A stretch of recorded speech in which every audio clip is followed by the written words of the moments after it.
Joining us now, Congressman Thomas Massie. He is surrogate for the DeSantis campaign. Good to see you again, Congressman. Both the polls out this morning are pretty dire for your candidate. Both the Suffolk poll and CNN poll have Governor DeSantis at just 6%. There's a lot of talk this morning about why he canceled appearances on Sunday shows. Is it because he doesn't want to talk about these numbers? Well, you know, we never had high expectations for New Hampshire anyway. And Nikki's exploiting, a quirk of their primary, which is that undeclareds, i.e. Democrats, can vote in a Republican primary. You know, I'll be going to New Hampshire later today, but the real fight, I think, is in South Carolina. And that's where Nikki Haley, I think, stumbles. She's going to miss expectations and not even win her own state. So let's talk about Governor DeSantis and the fact that he has tried to make his pitch in Iowa, New Hampshire, South Carolina, everywhere he's been, in that he is a governor, he says, who gets things done. You asked me to do something. I have a success rate. Here's my legislative record. And he's contrasted that against both Governor Haley and also President Trump, saying there were a number of things that he promised that he didn't get done. Why do you think that isn't resonating better with voters?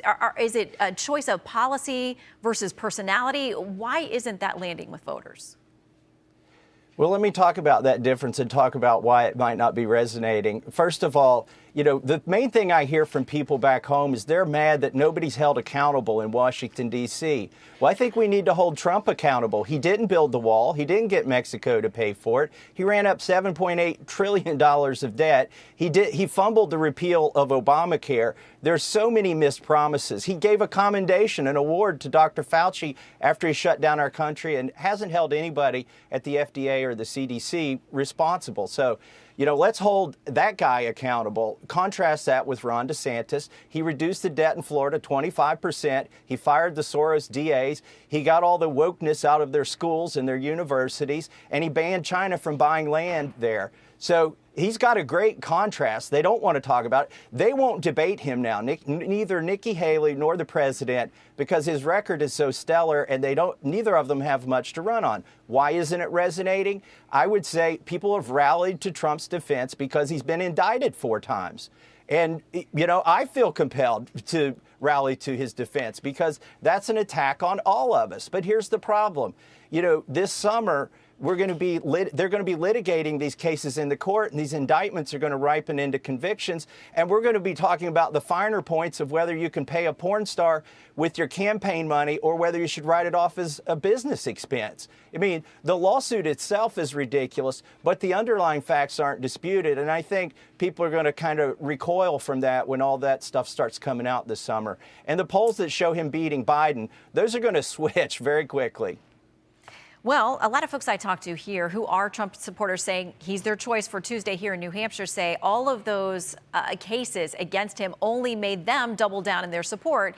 We'll see if that continues as these do progress. You are one of very few people in Congress who's actually campaigning for someone who is not President Trump. You have said, quote, it's a political risk. How much do you think all of those congressional endorsements, in the neighborhood of about 140 at this point, are about a fear of President Trump versus love his policies, love him, thinks he's the best candidate? What kind of price do you think you might pay if he wins?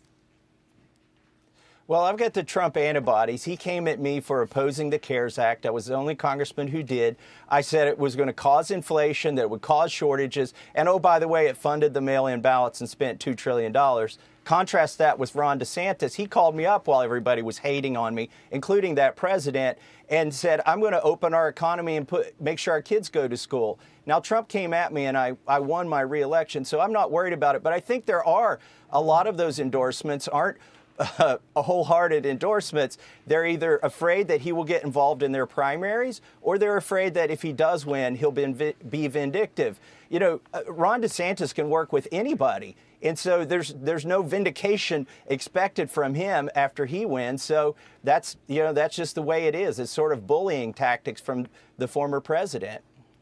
If he finishes third here, as he is expected to do in New Hampshire and also in South Carolina, what's the future path for him?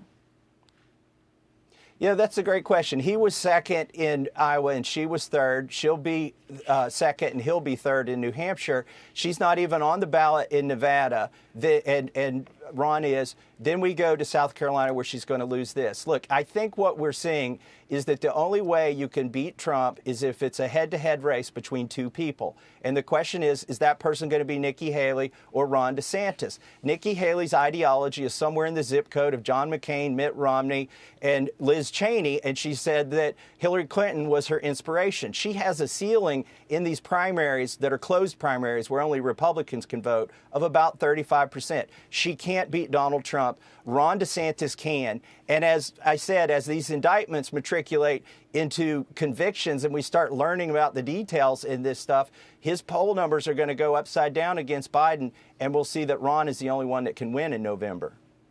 All right. Congressman Massie for the DeSantis team, thank you very much. Hey everyone, I'm Emily Campagno. Catch me and my co-hosts Harris Faulkner and Kaylee McEnany on Outnumbered every weekday at 12 p.m. Eastern, or set your DVR. Also, don't forget to subscribe to the Fox News YouTube page for daily highlights.